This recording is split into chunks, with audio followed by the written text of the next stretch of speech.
Boa noite a todos.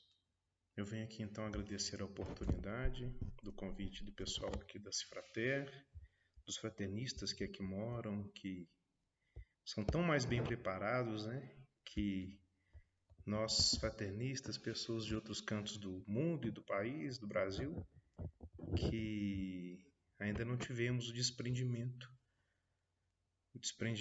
de poder abrir mão das nossas vaidades, das nossas necessidades mais intrínsecas, né?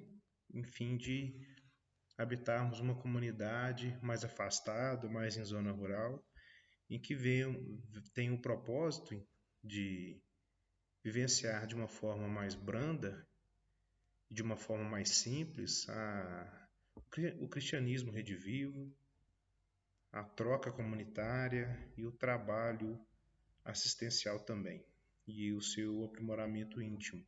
Assim, né? Um projeto que abarca muitas possibilidades, né? Então, esses são os verdadeiros espíritos encarnados que estão em busca de um aprimoramento, de um projeto maior, acredito. Não tiro o mérito de todos os outros que estão nas suas cidades, nos seus espaços, em trabalho contínuo também, lutando pela sobrevivência, pela vivência, até em tempos mais difíceis que esses agora nos colocam, né? Então eu venho agradecer pela oportunidade, fechando os olhos e fazendo uma prece em busca do aprimoramento, da elevação espiritual e rogando a Deus o bem-estar, a calma, o equilíbrio necessário, pedindo para todos os amigos de todos os rincões desse país, quiçá do mundo, para que possamos, em um só pensamento, em um só intuito, estarmos vinculados, harmonizados, em paz conosco, em paz com nossas famílias, em paz com nossa comunidade, nossa sociedade, e que possamos, dentro da capacidade de cada um, sentir, alcançar a harmonia necessária dentro de tantas dificuldades, turbulências que a vida nos apresenta. Ser conosco, Senhor, dando-nos força, carinho, aprendizado oportuno, oportunidades de melhoria e de trabalho. Agradecemos pelo movimento da fraternidade que une tantos corações ao longo dessa nossa existência e de outras tantas também. Ser conosco, Senhor, hoje e sempre, e que assim seja, graças a Deus. Pessoal, então, uma boa noite, e nós viemos aqui refletir um pouco, né, sobre corpo, mente e espírito. É claro que é um monólogo, é até um pouco estranho, porque geralmente os estudos a gente está vendo pessoas, a gente está participando, pessoas contribuem, né? E o monólogo ele vem trazer um desafio para nós também, né? Mas a gente vai adiante, segue tentando fazer o melhor dentro do que é possível para cada um de nós, né? E refletir sobre a existência do corpo, mente e espírito é transcender.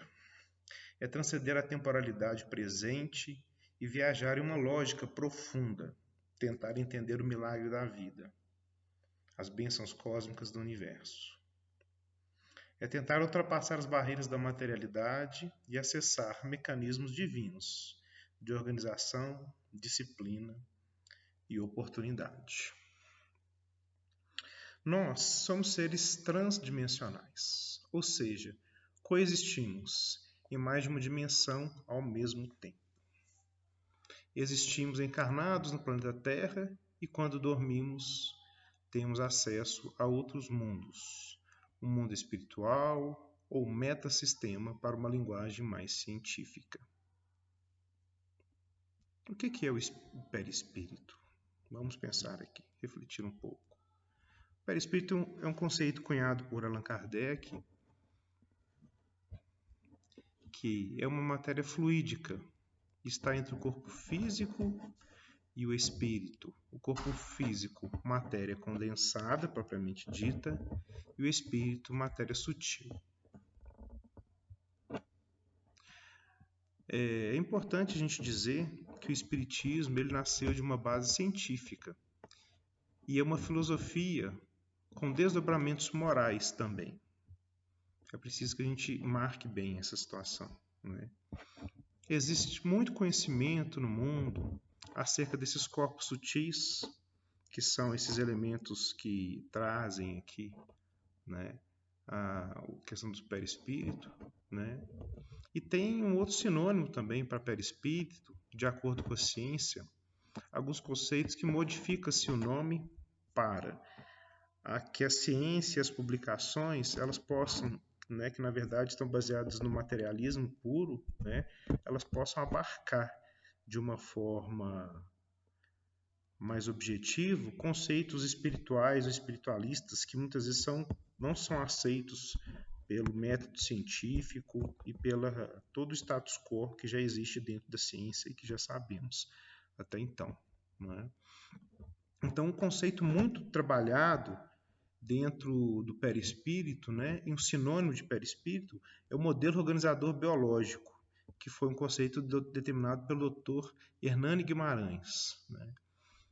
Dentro dessa mesma linha de pensamento, fala-se reencarnação e utiliza-se dentro da ciência bioquímica e médica, a paliegenesia, sabe, como reencarnação também, né?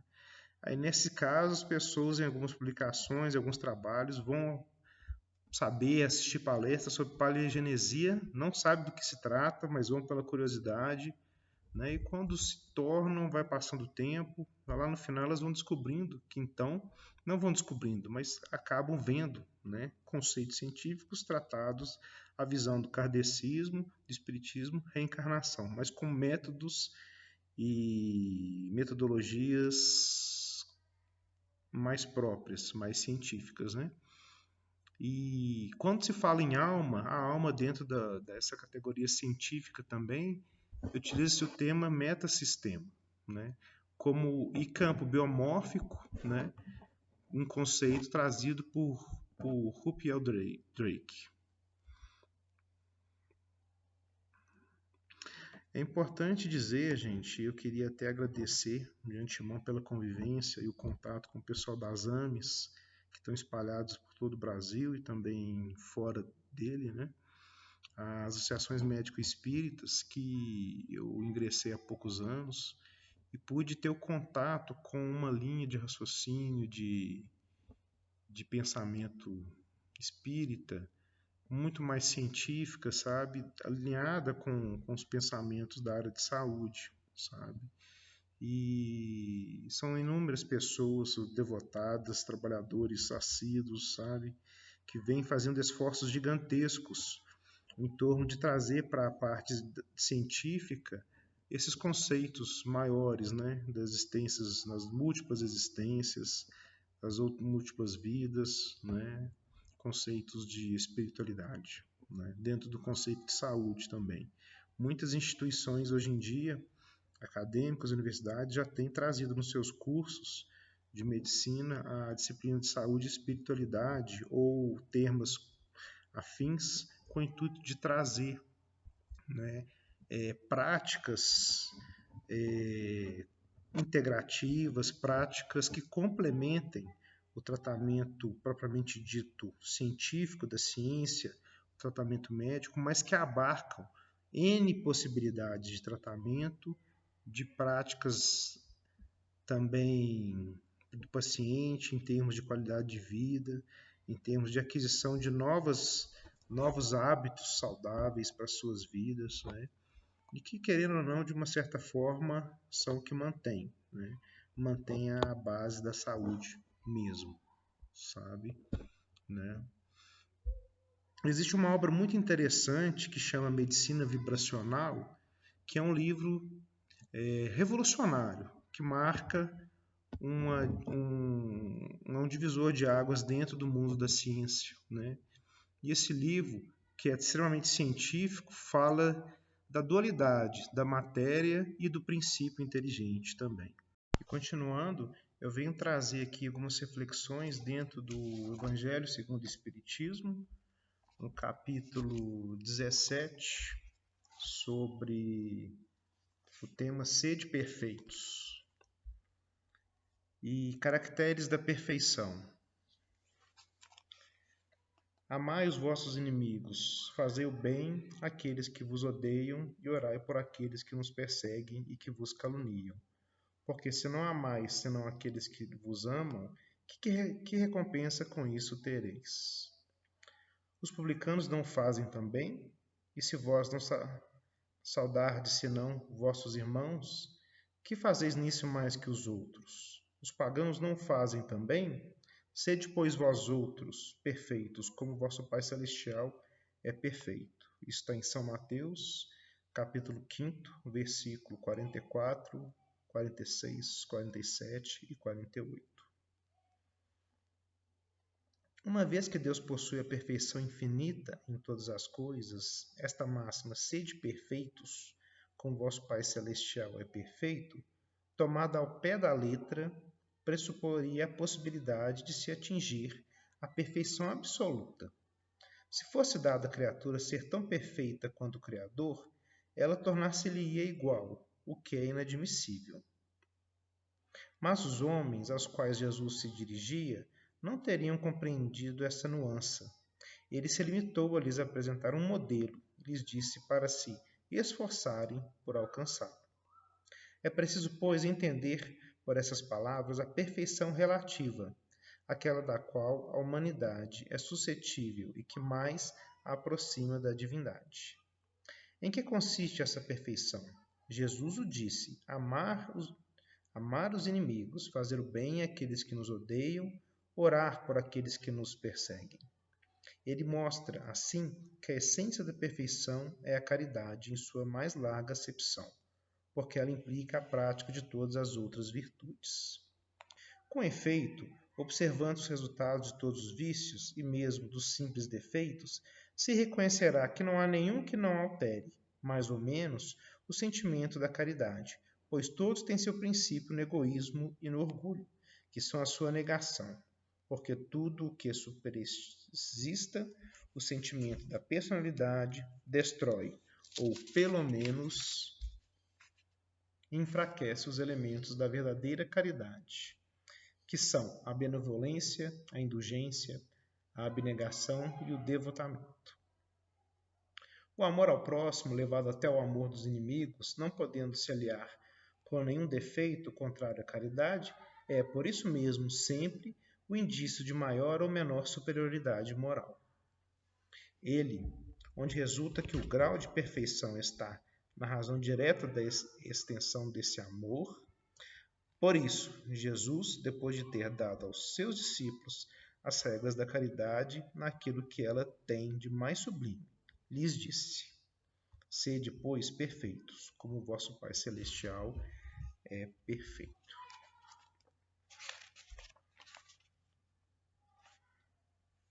Dentro dessa lição, no último item, ele fala sobre cuidar do corpo e do espírito, e é nele que a gente se debruça agora. A perfeição moral consiste na maceração do corpo? Ele pergunta. Para resolver esta questão, eu me apoio sobre os princípios elementares e começo por demonstrar a necessidade de cuidar do corpo, que, segundo as alternativas da saúde e da doença, influi de maneira muito importante sobre a alma, que é preciso considerar como cativa na carne.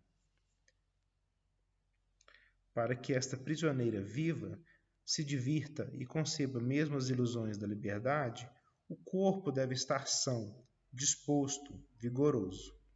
Sigamos a comparação.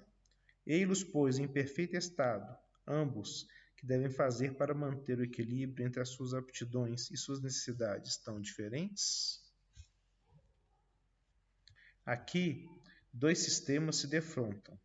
o dos ascetas, que querem abater o corpo, e o dos materialistas, que querem rebaixar a alma. Duas violências que são quase tão insensatas uma quanto a outra.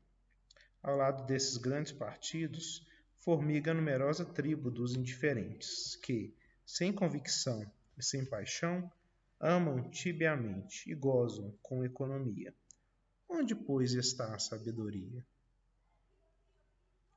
Onde, pois, está a ciência de viver? Em nenhuma parte. E esse grande problema permaneceria inteiramente por resolver se o Espiritismo não viesse em ajuda aos pesquisadores em lhes demonstrando as relações que existem entre o corpo e a alma e em dizendo que, uma vez que são necessários um ao outro, é preciso cuidar de ambos. Amai, pois, vossa alma, mas cuidai também do corpo, instrumento da alma.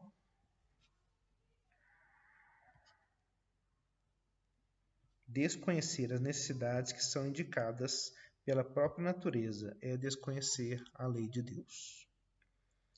Não castigueis pelas faltas que o vosso livre-arbítrio fê-lo cometer, e das quais ele é tão irresponsável como é o cavalo mal dirigido. Pelos acidentes que causa, sereis, pois, mais perfeitos, se martirizando o corpo, com isso não ficais menos egoístas, menos orgulhosos e pouco caridosos para com o vosso próximo? Não, a perfeição não está nisso. Ela está inteiramente nas reformas que fareis vosso espírito suportar. Dobrai-o, submetei-o, humilhai-o, mortificai-o. É o meio de torná-lo dócil à vontade de Deus, e o único que conduz à perfeição. Georges, Espírito Protetor, Paris, 1863. Então vem trazendo aqui a importância, né, do cuidado, tanto do corpo quanto do espírito, né? Então, o espírito não segue adiante bem em expressão viva e contínua se o corpo não tiver bem tratado, bem equilibrado, né? Então, são as duas asas também, né? O corpo e o espírito. Ambos merecem cuidado e merecem carinho. Para isso, precisamos de ter equilíbrio, tanto com a nossa forma de tratar o nosso corpo, seja por nossos hábitos, sejam eles alimentares, sejam de atividades físicas, que são necessárias e importantes também, né? Seja pelo cuidado, o carinho que temos que ter com ele também, e no nosso espírito como um todo. E temos aí muitas existências, e essa também a mais importante de todas elas, né? No presente momento, para a gente realmente cuidar do nosso espírito, né? E como que a gente cuida do nosso espírito? Olha, ao que eu tudo percebi e aprendi ao longo dessa vida, é realmente fazendo boas escolhas, né? Fazendo as melhores possíveis, seja para nós, seja por meio da nossa comunidade, nossa sociedade também, né? Cuidar de nossas obras, nossas atitudes, né? E se aprimorar verdadeiramente, buscar o autoconhecimento, cada qual a sua maneira, cada qual com suas questões, as suas dificuldades, né? Ninguém é perfeito realmente, cada um de nós carrega vicissitudes, dificuldades N em vários campos, né, da mente humana, né, que é outro tema que a gente vai entrar um pouco mais para frente, sabe?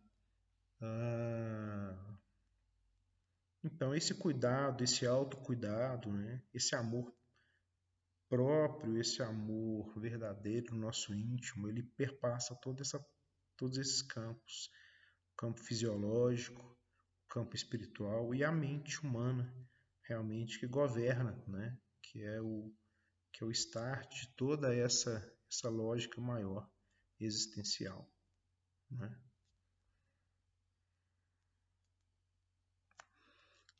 Seguindo adiante, a gente vem refletir um pouco, né, dentro da obra. Eu comentei um pouquinho sobre o Evangelho segundo o Espiritismo anteriormente, né? E a gente vem falar agora um pouco do Livro dos Espíritos, né? Em que temas, em perguntas que se aproximam dessa temática, né? e como que ele trata essas questões de uma forma mais seca, mais precisa, né? É o que eu pude perceber, né? As próprias características do livro são essas, mas elas não são diferentes, né? No item que fala da vida e a morte. Então, na questão 68, Allan Kardec nos pergunta, qual é a causa da morte nos seres orgânicos? Esgotamento dos órgãos, é a resposta. Letra A. Seria possível comparar a morte ao cessar do movimento numa máquina desordenada? Sim. Se a máquina encontra-se mal montada, a engrenagem se parte. Se o corpo estiver doente, a vida se dissipa. /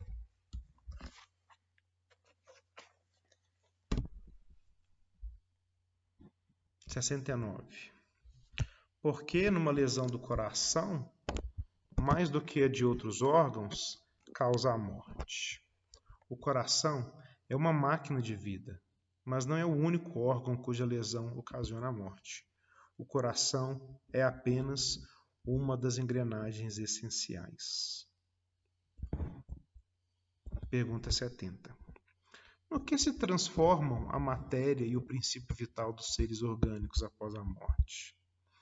A matéria inerte se decompõe e forma novos organismos. O princípio vital retorna à massa. Com a morte do ser orgânico, os elementos que o formavam submetem-se a novas combinações, constituindo novos seres. Estes retiram da fonte universal o princípio da vida e da atividade, absorvendo-o e assimilando-o, para devolvê-lo a essa fonte, quando deixarem de existir. Os órgãos estão, por assim dizer, impregnados de fluido vital. Esse fluido dá a todas as partes do organismo uma atividade que lhes permite uma comunicação mútua no caso de determinadas lesões e restabelece funções momentaneamente suspensas. Mas, quando os elementos essenciais ao funcionamento dos órgãos são destruídos ou profundamente alterados, o fluido vital é incapaz de transmitir-lhes o movimento da vida e o ser morre. Os órgãos reagem mais ou menos necessariamente uns sobre os outros. É da harmonia de seu conjunto que resulta sua ação recíproca. Quando uma causa qualquer destrói essa harmonia, as funções dos órgãos cessam, como o movimento de um mecanismo, cujas engrenagens essenciais encontram-se desordenadas, tal qual um relógio, que se gasta com o tempo ou se desmonta por acidente, e que a força motriz não tem como pôr em funcionamento. Num aparelho elétrico, temos uma imagem mais exata da vida e da morte. Como todos os corpos de natureza, esse aparelho encerra a eletricidade em estado latente. Os fenômenos elétricos só se manifestam quando o fluido é posto em atividade, por uma causa especial. Então, se pode dizer que o aparelho está vivo. Ao cessar a causa da atividade, o fenômeno cessa. O aparelho retorna ao estado de inércia. Os corpos orgânicos seriam, assim, uma espécie de pilha ou aparelho elétrico, nos quais a atividade do fluido produz o fenômeno da vida. O cessar dessa atividade ocasiona a morte. A quantidade de fluido vital não é absoluta em todos os seres orgânicos. Varia de acordo com as espécies e não é constante no mesmo indivíduo, nem indivíduos da mesma espécie. Há os que estão, por assim dizer, saturados de fluido vital, enquanto outros o possuem apenas em quantidade suficiente. Eis porque alguns têm uma vida mais ativa, mais tenaz e, de certa forma, superabundante. A quantidade de fluido vital se esgota, podendo tornar-se insuficiente para a manutenção da vida, e se não for renovada pela absorção e a assimilação de substâncias que o contêm, o fluido vital se transmite de um indivíduo a outro. Aquele que tem fluido vital, a mais pode doar àquele que tem menos, e em certos casos prolongar uma vida prestes a extinguir-se. Corrigindo, o fluido vital se transmite de um indivíduo a outro. Aquele que tem fluido vital a mais pode doar àquele que tem menos, e em certos casos prolongar uma vida prestes a extinguir-se.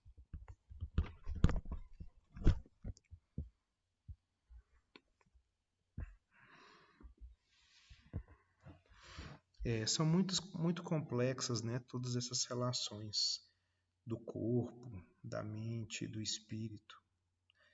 E sem dúvida alguma, cada um de nós não tem condições aparentes de dominar todo esse tema, né, e de descobrir todos os mecanismos e conexões e como que isso tudo se processa. Temos sim algumas informações que nos são importantes, que nos trazem uma forma de elucidar, de entender tanto o corpo espiritual como os corpos sutis, quanto o processo psíquico, né?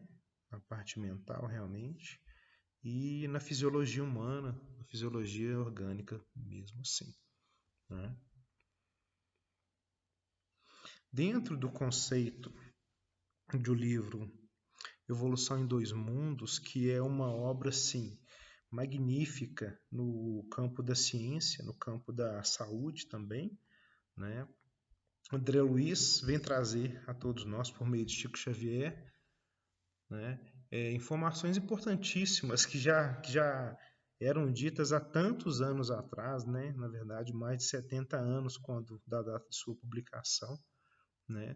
E termos lá empregados, colocados que a ciência do momento, daquela época, não entendia, não concordava, que vêm sendo descobertos agora, né? 70 anos depois. Uma terminologia um tanto quanto complexa, de difícil análise às vezes, né? Mas sempre com rigor e com uma correção científica assim, encantadora, magnífica, né? Então lá ele vem falar sobre o corpo e células e corpo espiritual. E André Luiz fala que o sinônimo de células dentro dessa obra ele chama de animáculos infinitesimais que se revelam domesticados e ordeiros na colmeia orgânica. Assumem formas diferentes segundo a posição dos indivíduos e a natureza dos tecidos em que se agrupam. Nesse slide aqui que eu tenho aqui, então, voltando, né, esse slide que foi montado, né? Segundo a posição dos indivíduos e a natureza dos tecidos em que se agrupam, obedecendo ao pensamento simples ou complexo que lhe comanda a existência. Células, animáculos infinitesimais domesticados. Sim, são eles. Articulam-se em múltiplas formas, adaptando-se às funções que lhes competem, no veículo de manifestação da criatura, que temporariamente a segrega, à maneira de peças eletromagnéticas inteligentes, em máquinas eletromagnéticas superinteligentes, atendendo com precisão matemática aos apelos da mente, assemelhantes, de certo modo, no organismo, aos milhões de átomos que constituem harmonicamente as cordas de um piano, acionadas pelos martelos minúsculos dos nervos, ao impacto das teclas que podemos simbolizar nos fulcros energéticos do córtice encefálico, movimentado e controlado pelo espírito. Através do centro coronário que sustenta a conjunção da vida mental com a forma organizada em que ela própria se expressa, motores elétricos microscópicos. Células. Disposição das células segundo André Luiz. Elas são dispostas na construção da forma em processo idêntico ao da superposição dos tijolos numa obra de alvenaria. As células são compelidas à disciplina perante a ideia orientadora que as associa e governa. quanto os tijolos vulgares são constrangidos à submissão ante as linhas traçadas pelo arquiteto que lhes aproveita o concurso na concretização de projeto específico.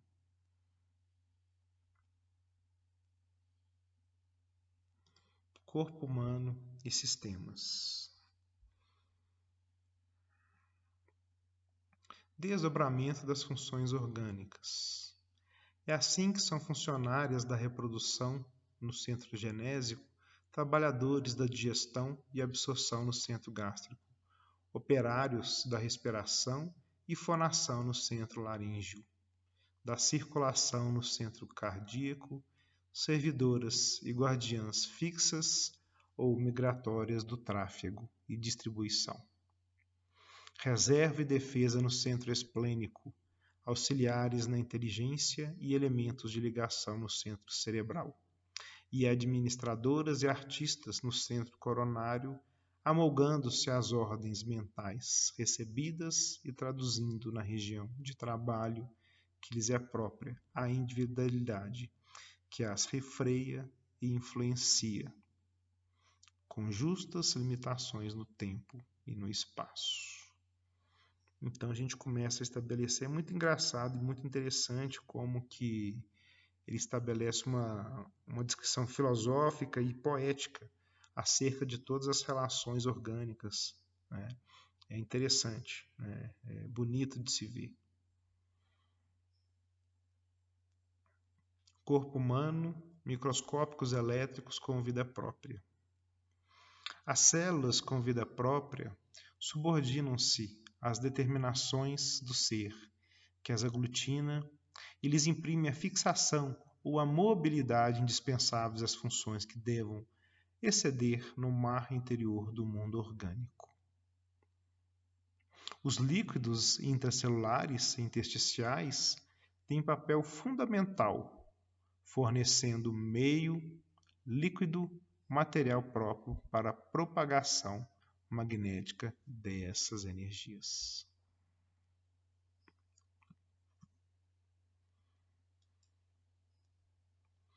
O todo indivisível do organismo, mente e cérebro. Diante do governo mental, a reunião das células compõe tecidos, assim como a associação dos tecidos esculpe os órgãos, partes constituintes dos organismos, que passam a funcionar como um todo indivisível em sua integridade, cingindo pelo sistema nervoso e controlado pelos hormônios ou substâncias produzidas em determinado órgão e transportadas a outros arraiais da atividade somática, que lhes excitam as propriedades funcionais. Para certos fins, hormônios esses nascidos de impulsão mecânica da mente sobre o império celular, conforme diferentes estados emotivos da consciência, enfeixando cargas de elementos químicos em nível ideal. Então ele vem falando aqui agora dos sistemas funcionais e vem destrinchando cada um dos sistemas. E um conceito muito interessante que é colocado, né, é a expressão dentro do modelo organizador biológico, ou MOB, M-O-B.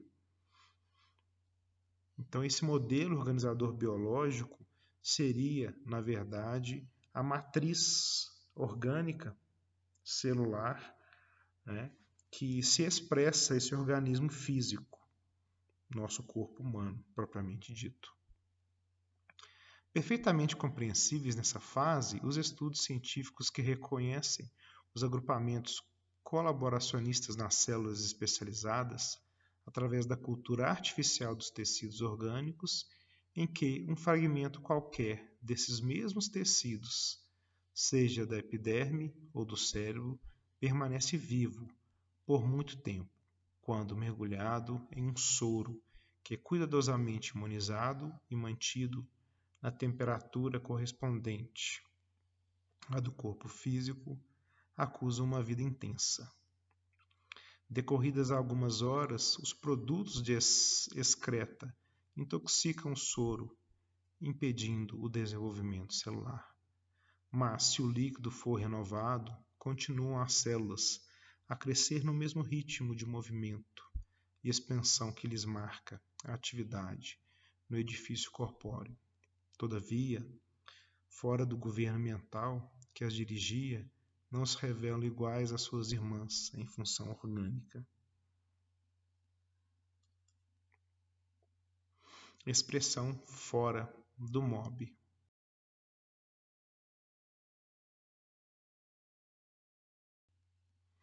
As células nervosas, por exemplo, com as suas fibrilas especiais, não produzem células com fibrilas análogas, e as que atendem os músculos aos serviços da contração se desdiferenciam, regredindo ao tipo conjuntivo.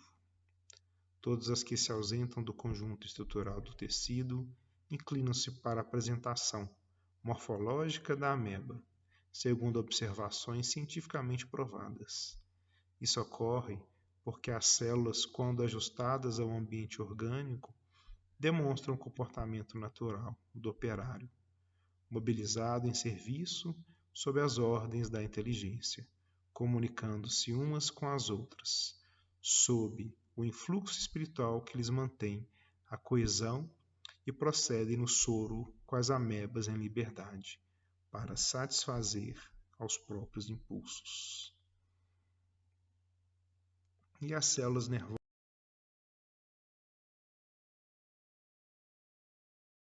e agora, os neurônios propriamente ditos, né, que são a base de nosso raciocínio, que realizam sinapses, né, e fazem parte de um circuito elétrico maravilhoso e estupendo que é tudo que ocorre dentro do nosso cérebro, né, e que é o princípio de toda a nossa inteligência.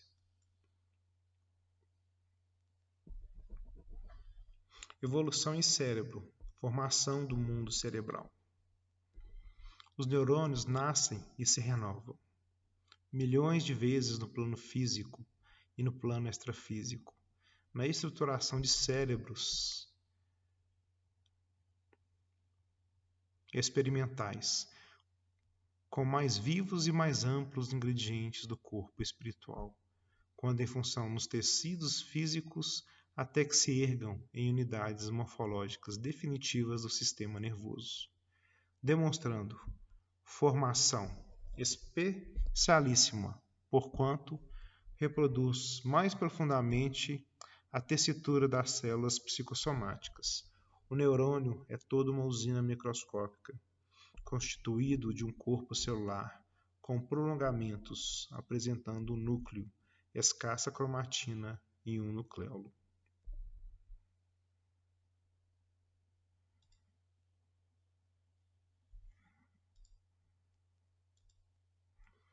Evolução e cérebro. Centros nervosos. Estabelecidos os centros nervosos em que se entrosam as forças fisiopsicossomáticas, os reflexos tipo são organizações no reino animal, fixando-se o reflexo de flexão, que consta da flexão de um membro atacado na superfície por estímulos de variadas origens.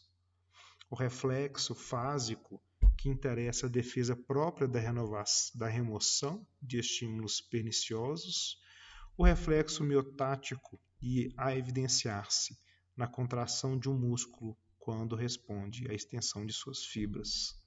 Os reflexos posturais diversos e os múltiplos reflexos segmentares e intersegmentares, com os arcos que lhes são característicos, tanto na parte aferente como na eferente, preparando-se o veículo fisiopsicossomático do porvir em suas reações nervosas fundamentais.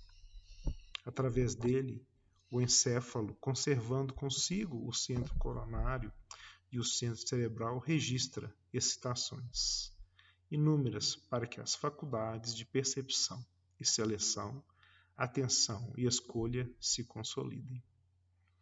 Evolução e cérebro.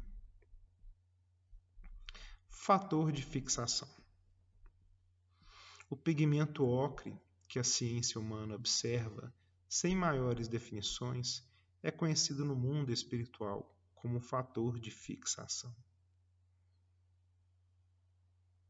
Como que é encerrar a mente em si mesma quando esta se distancia do movimento renovador em que a vida se exprime e avança, adensando-se ou rarefazendo-se ele nos círculos humanos conforme a atitude mental do espírito na cota de tempo em que se lhe perdure a existência carnal. Os reflexos tipo estabelecidos os centros nervosos em que se entrosam as forças fisiopsicossomáticas, os reflexos tipos são organismos no reino animal fixando-se.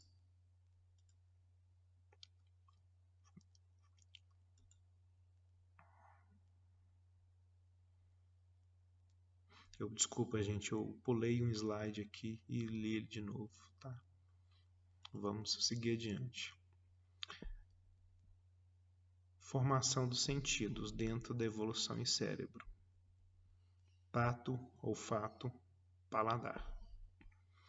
Fim do longo período de trabalho, afirma-se o tato, por sentido cutâneo essencial, a espraiar-se por toda a pele. Esta se converte em superfície receptora com variadas terminações nervosas, que se salientam por extrema complexidade, desde as arborizações simples até os corpúsculos especializados que se localizam dentro da derme, utilizando células especiais em comunicação incessante com o cérebro para que as sensações táteis constantes possam defender os patrimônios da vida. Adestrada a atenção, o animal na esfera física e na esfera extrafísica elabora por atividades reflexas várias substâncias que lhe excitam os centros receptivos, definindo os chamados sentidos químicos a culminarem no olfato e no gosto.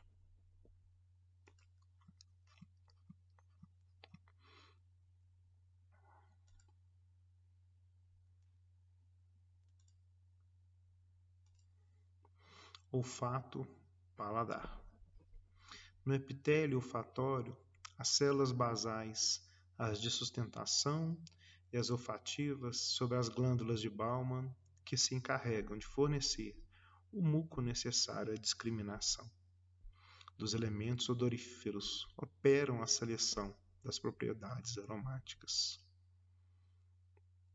das substâncias e no dorso da língua, na epiglote, na face posterior da faringe, como no véu do paladar, os corpúsculos gustativos, guardando as células epiteliais de sustentação e as células gustativas, associados às pequenas glândulas salivares, fazem o registro das substâncias destinadas à nutrição.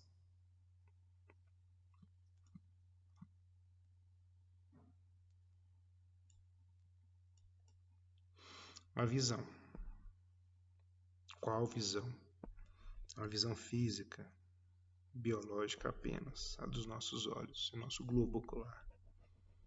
Uma restrição extremamente física apenas. O sentido da vista, admiravelmente fixado, passa a permitir a constituição das imagens, dos objetos na retina, segundo um sistema dióptrico particular, aperfeiçoando-se as células receptoras da luz, cujo impulso nervoso alcança as vias ópticas, transportando as imagens captadas até a profundez do cérebro, onde a mente incorpora as interpretações que lhe são próprias e analisa-as plasmando observações para o arquivo da memória e da experiência.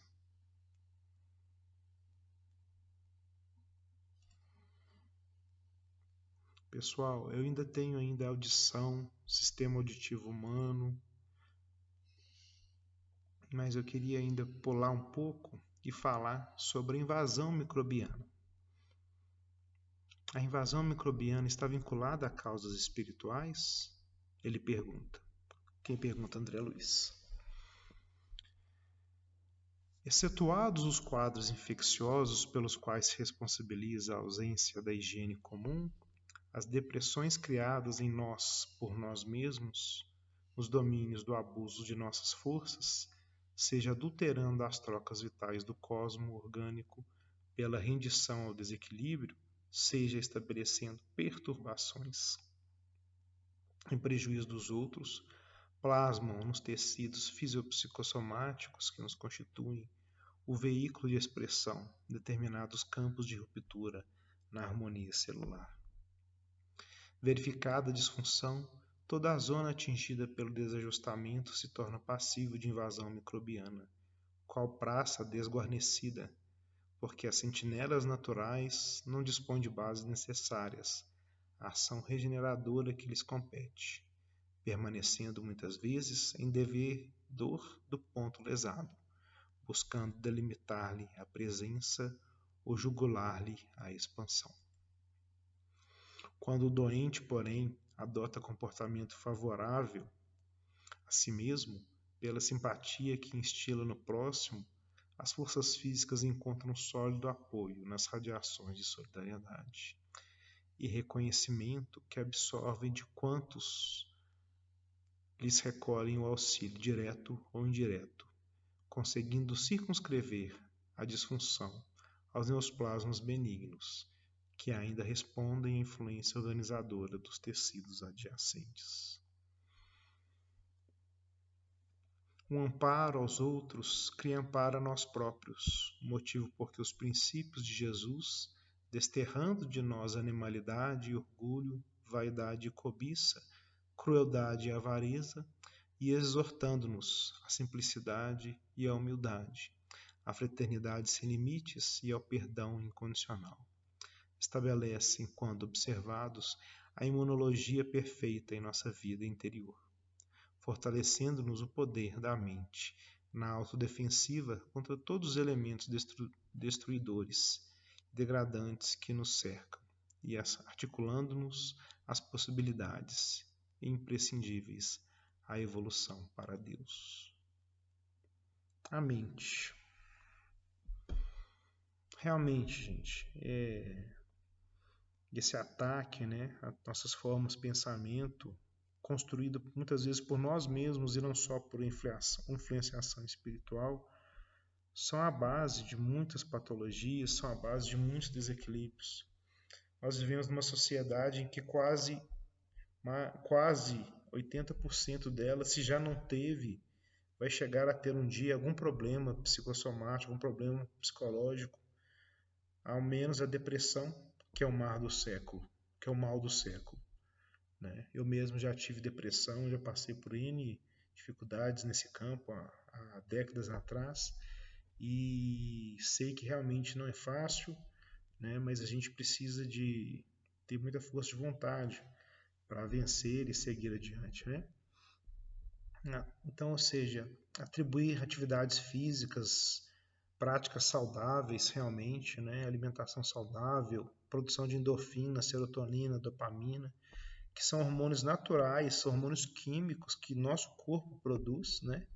Olha como que é tudo perfeito, como é que nossa bioquímica ela é perfeita. Nós temos dentro de nós mesmos recursos químicos suficientes para sanar, né, de todas as dificuldades, né? No caso dessas específicas, né, são mais produzidas com atividades físicas, com atividades de prazer, estar no meio da natureza, viajar, passear, né, usar do tempo livre, né, que na verdade o tempo livre não é nada de maligno, pelo contrário, é refazedor, né? O descanso é necessário, o descanso é importante, o sono é importante, atividades prazerosas são importantes, o lazer, o tempo livre, o ócio, todos eles, né? Aí existe até o ócio criativo, que é o momento em que a gente esvazia nossa mente de todas as responsabilidades e a gente consegue ampliar nossa visão, né? Se conectar com todo que é natural, que é a natureza. Né? Nesses momentos, quando a gente está em um meio de natureza, um meio limpo, né? E a gente se permite entrar no fluxo da vida, permite perceber que nós não somos nada mais além de um grão de areia, uma praia, né? Uma poeira cósmica do universo, né? A gente se conecta com os pássaros, com os animais e vê que nós somos tanto quanto eles, né? Criatura divina apenas.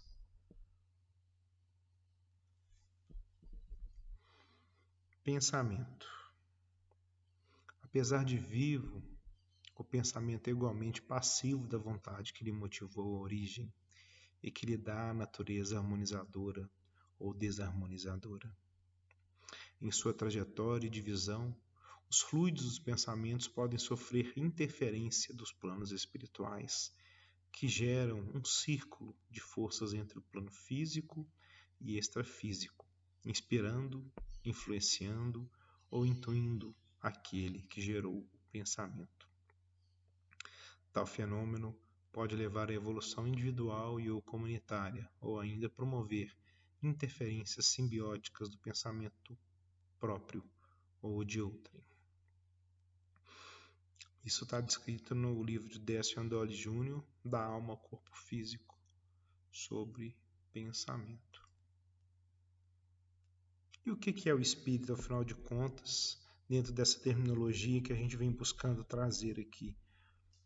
É uma criatura criada em essência, com a própria responsabilidade perante seus atos, e que passa ao longo dos tempos, por meio de oportunidades encarnatórias sucessivas, a se aperfeiçoar paulatinamente, à medida da ampliação da sua própria consciência, convertendo seus pensamentos em atos e condutas benditas de positividade, paralelamente a atos inconstantes e inseguros nos cenários da vida. O espírito, em essência,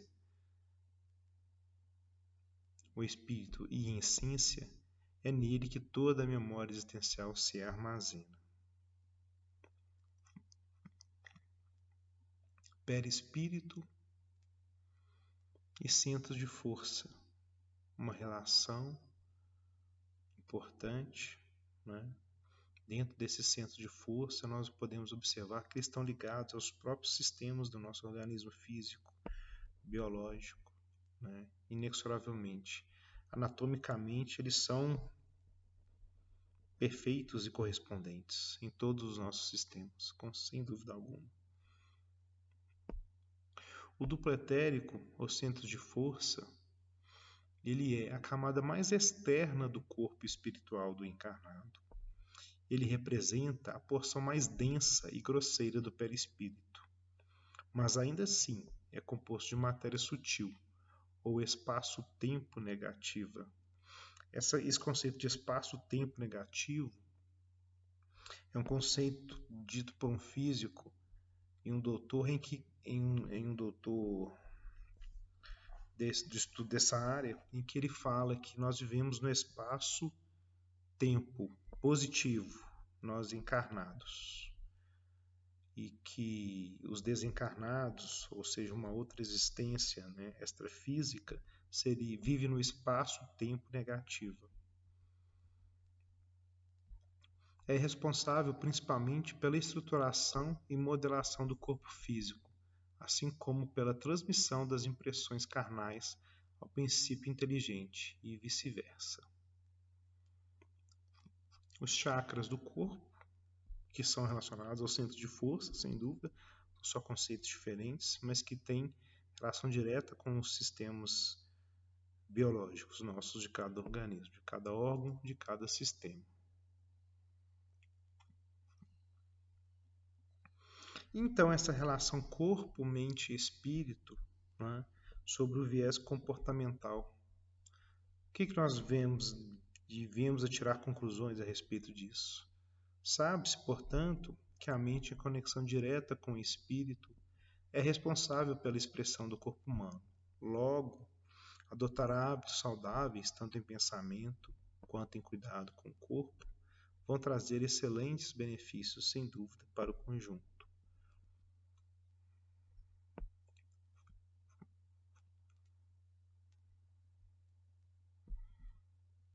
Então, toda essa relação que a gente vem trabalhando, né,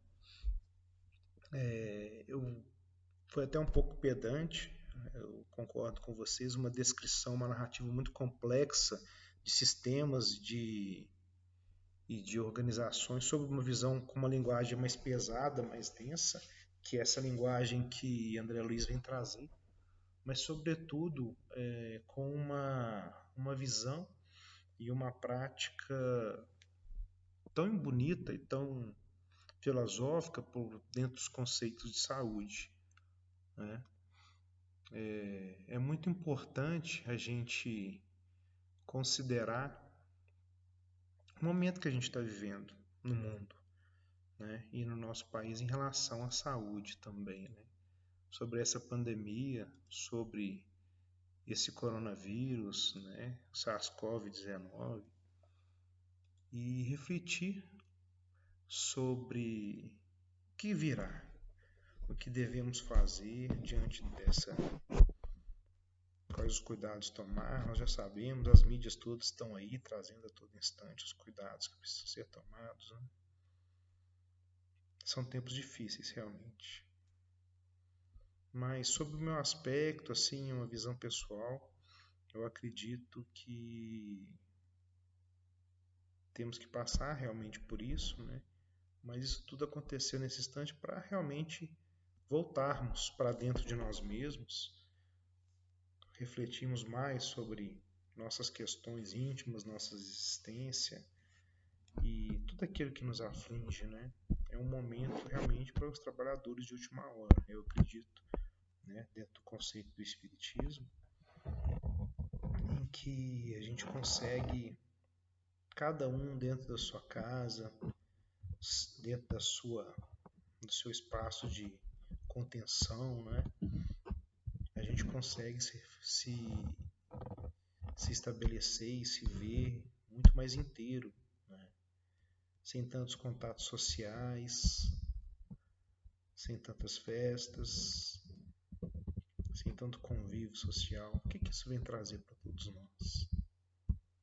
O que isso nos aflige?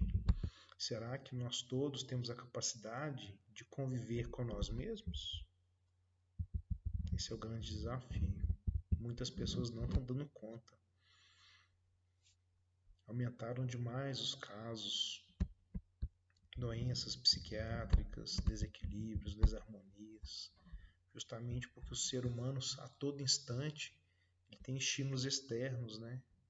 A tecnologia, a internet, as obrigações, tudo chegando a tempo e a hora, seja no celular que a gente carrega no bolso, seja no nosso e-mail, seja no trabalho, as obrigações, nós somos hiperestimulados o tempo todo para o externo. E essa pandemia vem trazer o contrário. A gente se recolher um pouco, né? Diminuir um pouco as obrigações, as responsabilidades, né? E muitos não estão conseguindo virar essa chave do uso, né, do cotidiano, e as questões mudaram, as relações mudaram, né? O mundo do trabalho está mudando drasticamente a partir dessa pandemia e acredito que continuar, ele mudará mesmo no final dela. Novas práticas, novas habilidades, novas formas de exercer trabalho estão chegando, né, com menos custos, inclusive, né, para as organizações, para as empresas. Então, eu acredito que são mudanças que vêm para ficar.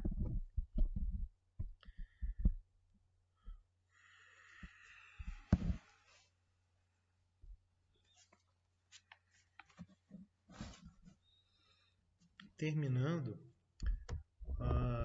dentro desse conceito que eu venho refletindo, o nosso amigo lá de Mato Grosso do Sul, Décio Andoli Júnior, que é um pesquisador nato da doutrina, da parte científica, ele é membro e presidente da Associação Médica Espírita Internacional e presidente da AME Mato Grosso do Sul também, né? Já é um trabalhador nato que já vem há muito tempo se debruçando sobre vários aspectos da existência espiritual e física, né? ele nos traz várias contribuições, né? Várias obras, seja da alma ao corpo físico, seja outras obras também, né? Como a fisiologia transdimensional e outras obras, o cérebro trino, ele tem muitas publicações, inclusive, e ele é um ícone realmente, junto com a doutora Marlene, que já não está mais nesse plano, né? Que realmente é a idealizadora, a doutora Marlene Nobre, ela é idealizadora desse trabalho junto às AMES, em que vem trazer para a sociedade, né, um aprendizado maior sobre o método científico dentro da saúde. Né? O que é o médico espírita, o que é o médico e o que é o espírita. Né? As AMES elas buscam trazer, colar esse conceito do espírito, do espiritualismo, do profissional, porque o que a gente vê aí? O médico ele é profissional quando está atendendo, quando está no seu trabalho médico, ele é espírita quando está no centro espírita, quando está no templo, mas ele dissocia todas essas duas práticas, né? E as AMES elas vêm trazer esse desenvolvimento dessas habilidades para que esses conceitos humanistas, né, e todos eles trazidos pelo espiritismo venham colar a prática clínica desses profissionais da saúde, não só médicos, né, mas todos os profissionais de saúde como um todo que exercem um trabalho magnífico, magnífico no campo da saúde. Né. Todos são importantes dentro das suas áreas específicas, não existe nenhuma distinção, acredito. A gente não precisa, mesmo que as organizações tentem fazer essa distinção, né, seja por termos de valorização social, né, isso não é o mais importante. O importante é o trabalho em que cada um desenvolve o máximo que dá dentro das suas limitações em prol do próximo, né, dentro da saúde, sabe?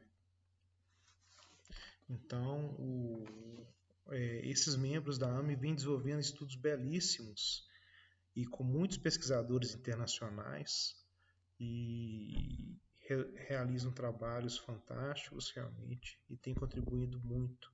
Mas o problema é que a ciência ainda é muito sob foco materialista, né?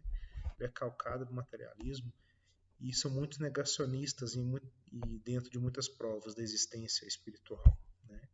Mas muitas ações têm sido feitas no sentido para contribuir e paulatinamente, com o tempo, né, ir inserindo nas publicações, nos artigos, nas revistas científicas, conceitos amplos, né, da existência além do corpo físico, realmente.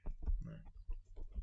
Então, queridos amigos, eu venho agradecer pela oportunidade dessa fala, na verdade, desse monólogo, dessas reflexões acerca dos momentos que vivemos, acerca da saúde, acerca do corpo, da mente. Né?